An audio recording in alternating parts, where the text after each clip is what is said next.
جس نے اپنے آپ کو پہچان لیا اس نے اپنے رب کو پہچان لیا۔ تو اپنے آپ کو پہچاننا کیسے ہے؟ اللہ تبارک و تعالیٰ نے جگہ جگہ کے اوپر قرآن پاک میں انسان کو غور کرنے کا حکم فرمایا ہے، تفکر کرنے کا حکم فرمایا ہے۔ ان فی خلق السماوات والارض واختلاف اللیل والنہار لآیات لأولی الالباب الذین یذکرون اللہ قیاما وقعودا وعلی جنوبہم ویتفکرون فی خلق السماوات والارض ربنا ما خلقت ھذا باطلا سبحانک فقنا عذاب النار۔ بے شک آسمانوں اور زمین کی پیدائش اور رات اور دن کی باہم بدلیوں میں نشانیاں ہیں عقل مند لوگوں کے لیے، جو اللہ کی یاد کرتے ہیں کھڑے اور بیٹھے اور کروٹ پر لیٹے، اور آسمانوں کی پیدائش میں غور کرتے ہیں۔ اے رب، تو نے ہمیں بیکار نہ بنایا۔ تو اللہ تبارک و تعالیٰ نے اس آیت کے اندر تفکر کا، غور کرنے کا ہمیں حکم فرمایا ہے۔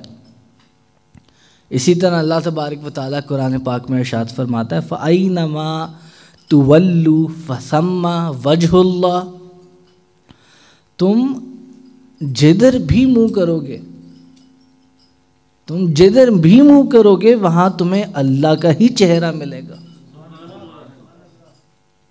اب آپ اس چیز پر غور کریں۔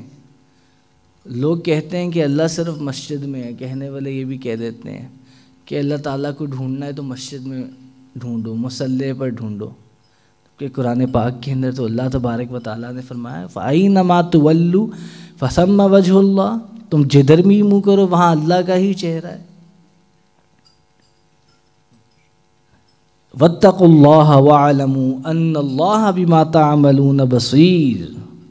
اللہ تعالیٰ سورہ بقرہ کے اندر فرماتا ہے یہ بات جان لو، یقین کر لو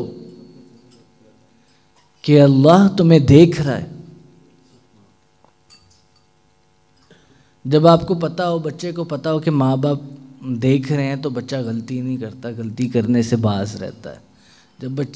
جب ایک امپلائی کو پتہ ہو اس کا امپلائر، اس کا مالک اس کو دیکھ رہا ہے، اس کے نوٹس میں ہے کوئی چیز، تو پھر وہ بندہ وہ غلطی نہیں کرتا اور وہ اس مالک کو راضی کرنے کے پیچھے لگا رہتا ہے۔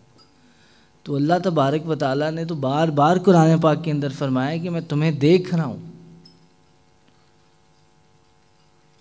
اور یہ ایک بڑی معرفت کی منزل ہے کہ انسان اسی کے اوپر دن رات گم رہے کہ مالک حقیقی، محبوب حقیقی ہر وقت مجھے دیکھ رہا ہے۔ علامہ اقبال علیہ رحمہ فرماتے ہیں کہ میں جب قرآن پڑھتا تو مجھے میرے والد صاحب نے فرمایا کہ بیٹا قرآن اس طرح پڑھو جیسے کہ تم پر نازل ہو رہا ہے قرآن پاک۔ تو ہم اہمیت کو بھول گئے ہیں۔ علامہ اقبال فرماتے تھے میں ایسے قرآن پڑھتا تھا جیسے مجھ سے بات چیت ہو رہی ہے، جیسے اللہ تبارک و تعالیٰ مجھی سے کلام کر رہا ہے، جیسے کہ میرے اوپر قرآن نازل ہو رہا ہے۔ مگر ہم لوگ جب قرآن پڑھنے پر آتے ہیں ہمارے پاس تو کھلی نشانیاں ہیں اللہ تبارک و تعالیٰ کی، مگر ہم قرآن کو اوپر سے پڑھتے ہیں، ہم اس کا ترجمہ نہیں پڑھتے، ہم اس کی تفسیر کے اندر نہیں جاتے کہ اللہ تبارک و تعالیٰ یہاں ہمیں کون سا پیغام دے رہا ہے۔